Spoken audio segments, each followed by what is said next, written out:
So we really have tried to combine thank and tell, and that's just been a major focus of what I've done. So I've entitled this Creating a Culture of Thanksgiving, because I think it can actually become that in a congregation. And I think a congregation that is just focused on how do we say thanks to one another is probably not going to be a congregation full of crabby people. When we start saying thanks to people, it really can change the culture. Just a couple of quick passages, both from Paul's letters. You probably know that at the beginning of almost all of Paul's letters, he starts out with a thank you to the people to whom he's writing. So, to the Ephesians, I have heard of your faith in the Lord Jesus and your love toward all the saints, and for this reason I do not cease to give thanks for you as I remember you in my prayers. And then to the Christians at Philippi, and this is a common phrase that he uses, I thank my God every time I remember you, constantly praying with joy in every one of my prayers for all of you, because of your sharing in the gospel from the first day until now. So it's one thing if somebody comes up to me and says, Chick, thank you. That's powerful. But if somebody comes up to me and says, I thank God for you, that gets my attention. And that involves a pretty important third party in this thanking thing. I think that this is obvious. Thanking builds up the person who is thanked. Several of you have come up to Grace and me and said thank you for your presentations. That builds us up. That's why we're here. We want this to be helpful. To have thank yous reinforces that. It feels good. I think thanking builds up the person who does the thanking. I mean, when you stop and thank somebody for something, you probably feel like, hey, I just did something that I should do. And I'm convinced that when that all happens in the context of the body of Christ, in a congregation, it builds up the body. It builds up all of us together when we start hearing that word thank you over and over and over again in the congregation. I need to say that Grace and I, as we did our research, one of the things that we asked people was, how would you like to be thanked by your congregation? We had people in almost every congregation where we visited that say, I don't want to be thanked. I'm just doing what I'm supposed to do. My giving is between me and God. Nobody needs to thank me for it. Were a couple of common phrases. I believe those people, and I don't. I still think we like to be thanked. And I know that for every person who seriously says, I don't need to be thanked, there's 15 or 20 who will like very much to be thanked. So I think this is something that we do. We understand that. If somebody says, you don't need to thank me, say, well, fine, wonderful. I appreciate that, but, yes? Doesn't it sort of have to do with Grace's thing about the Good Samaritan, about receiving, that's sort of why we don't want to be thanked? We have trouble receiving.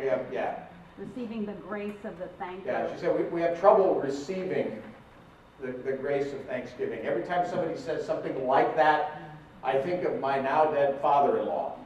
He was, at the heart of it, an incredibly generous person who hadn't a clue how to receive anything. He was a stubborn Swede. And, giving was easier than receiving. Okay, so how are some ways that you can do this? And I've got this divided down into two sections. First, general ways of thanking. And by that I mean thanking more than one person at a time. And there may be a better word than general for that, but this section is thanking more than one person at a time. How can you do that in a congregation? Most congregations send out a quarterly report of giving. We talked about this earlier. Some it's only twice a year, some I think maybe only once a year, but usually it comes out every quarter. One of my pastors did the best job of writing thank you notes with those quarterly statements, quarterly records of giving, that I've ever seen. And it was 3 simple paragraphs. The first paragraph was always one great ministry event that had happened in our congregation in the past quarter. The second one was the thank you paragraph. Thanks for making this possible. And the third one was one thing that was coming up in the next quarter that she was really excited about for our congregation. So it looked back and told the story of something that had happened. It thanked me for my giving that made that possible. And it also looked ahead to the next quarter to something that was coming up. There was a lot of white space on the paper. It wasn't wordy. It was just bang, bang, bang. Every quarter we got one of those letters. The format was always the same. The content was always different. It wasn't addressed, Dear Chicken Chris. It was just addressed, Dear Member. It took virtually no time. They were sending this statement out to me anyway, so all it cost was the price of that piece of paper. But it kept the whole congregation informed and connected and thanked to the ministry that we were doing together. In worship, the biggest impact that I have had on Word of Life Lutheran Church in Maple Grove, Minnesota, is that since I started on the staff there, we have done Thanksgiving moments in worship every week. And we've gotten better at it, but all it is 30 seconds, maybe 45 if I can get away with it, of telling one ministry that's going on in our midst or something about our congregation, and then saying, this has happened because of you. Thanks for your giving. The offering will now be received.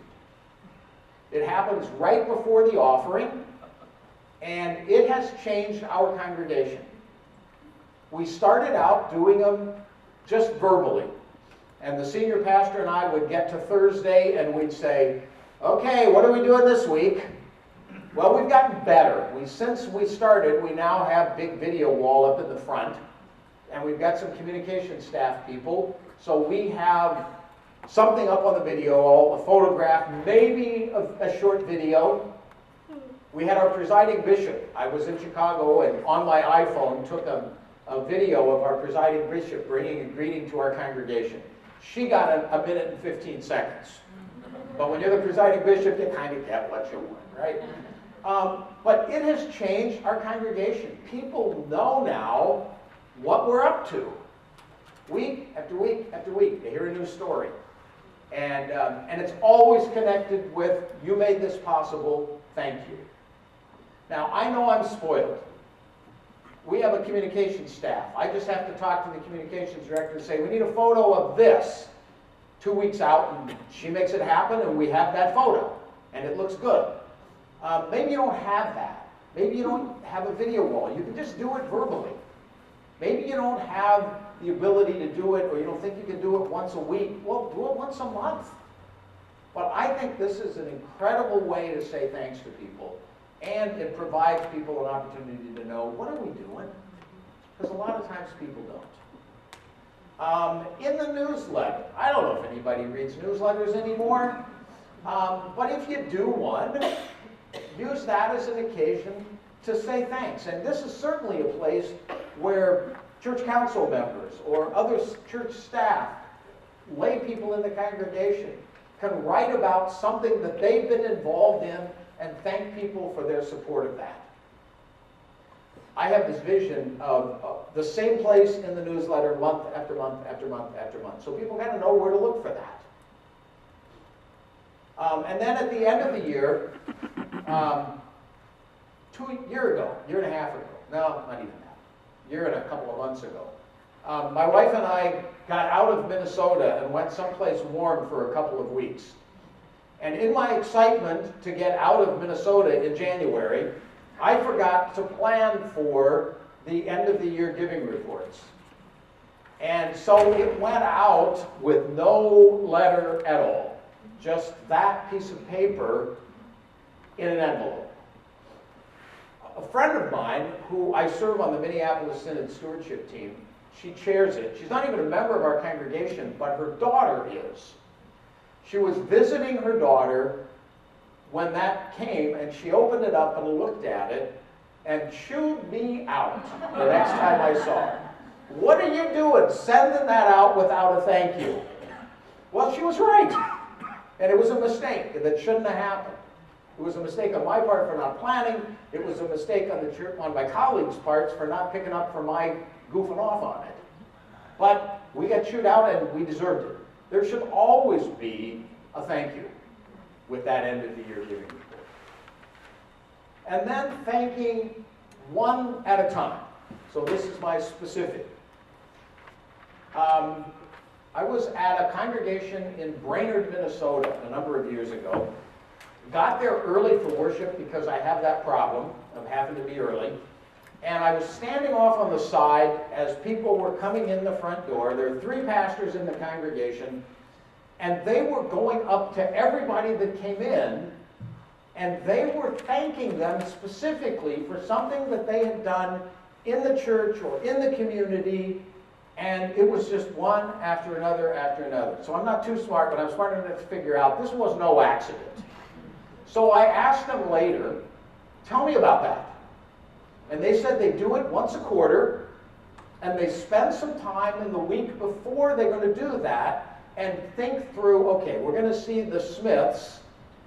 What have they been involved in lately that we can thank them for? So they've got all of them putting their heads together. We're going to see the Johnsons. What have they been involved in? So they're ready. And so it doesn't matter who goes up to whom, they've all got this little repertoire of thank yous ready to go. And it was amazing to watch. So I'm like, wow. I was this pastor in a small town for 11 years. I could have done that so easily. I knew what everybody was doing. Why didn't I do that? It was just a great thing to see. In Ash St. Tel, I talk about pastors writing 5 thank you notes a week. A good friend of mine who's now retired claims that the most important thing that he did in his ministry was every Monday morning, he'd get to the office early, he'd make coffee, he had note cards from the church with the church picture on the front, blank on the inside, and just hand wrote 5 thank you notes based on things that had happened over the last week. Put them in the envelopes, dressed them, put a stamp on them, and sent them away.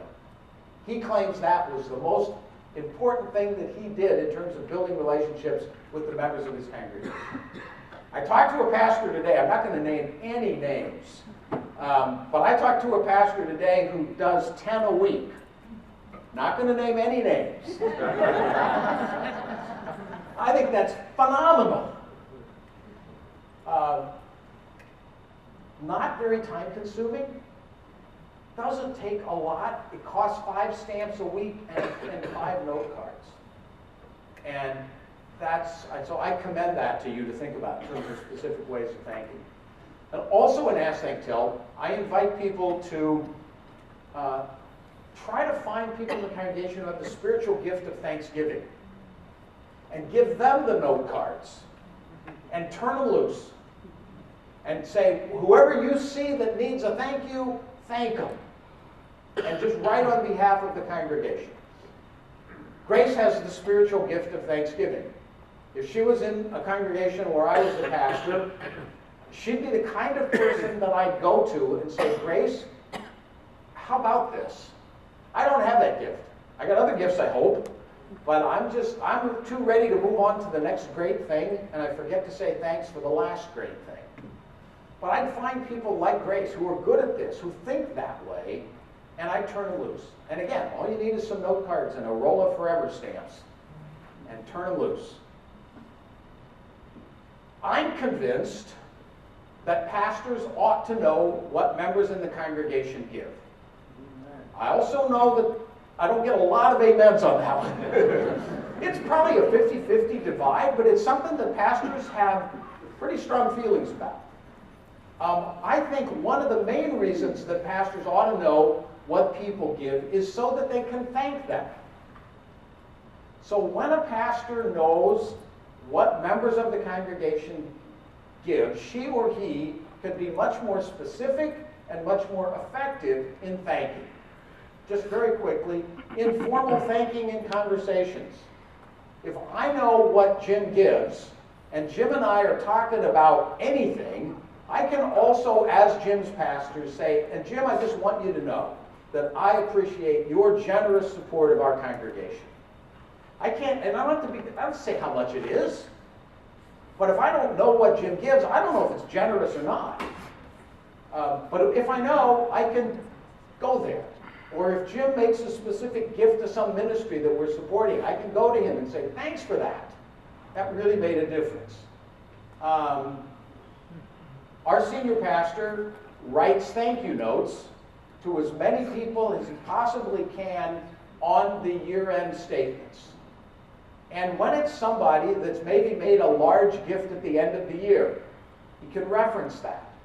If it's somebody that gives week after week after week, he can reference that. If he didn't know what people gave, then it would just have to be this sort of general and not nearly as effective thank you.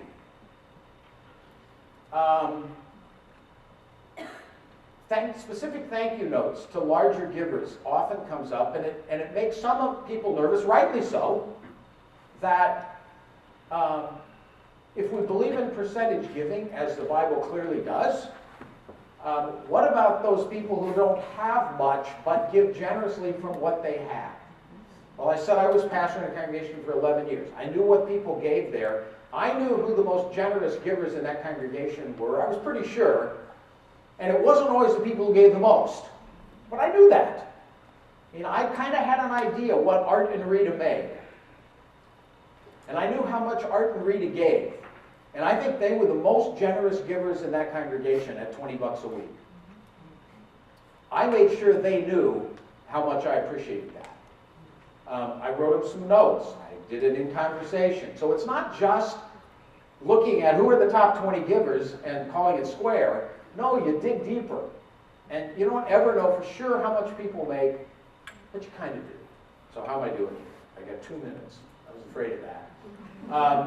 If pastors know what people give, if somebody makes a large gift, they can quickly and easily write them a thank you. I'm going to skip lunch, thank you. Okay. I think I can do this in 2.5 minutes. I mentioned that Grace and I had a cube at Luther Seminary. It was right in the middle of the development staff. And what I heard over and over and over again from my development colleagues were 2 words. Thank you, thank you, thank you. Way more thank yous than asks. So finally, I went up to one of the development staff and I said, tell me about that. Tell me about these thank yous. And she said, haven't you seen the form? And I said, what form? Well, Luther Seminary has an 8.5 by 14 sheet of paper that lays out what the thank you will be for every imaginable kind of gift. So all of this that happened, that I observed, thank you, thank you, thank you, was simply following a plan that had already been developed. And what I decided was, and I'm going to skip through this and get to this.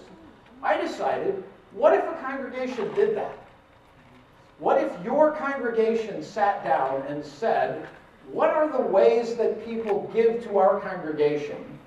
And how do we want to thank them for those gifts? Because there's less ways that people give. So we did this at Lord of Life.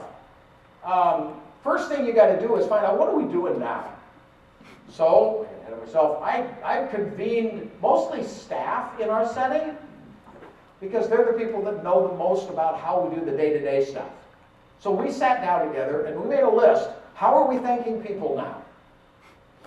Then the second question was, how would we like to thank them? So I asked staff, I got the church council together, I actually got a couple of focus groups together of people that had no connection to leadership, and asked them, how would you like to be thanked? And then the third step in the process was to develop a plan. And we kept it very simple. We decided we needed to do a better job of thanking for memorial gifts than we were doing. We decided that we needed to do a better job thanking first-time givers. So if somebody came to our church, wrote a check, we weren't sending them any kind of a thank you for that. So we took that on as something that we were going to do differently. But it was really simple to do this. 3 steps, and it's changed how we thank people because we're much more intentional. It isn't haphazard. We have a plan. And then we say, let's follow the plan. I must be done. Thank you so much for your attention.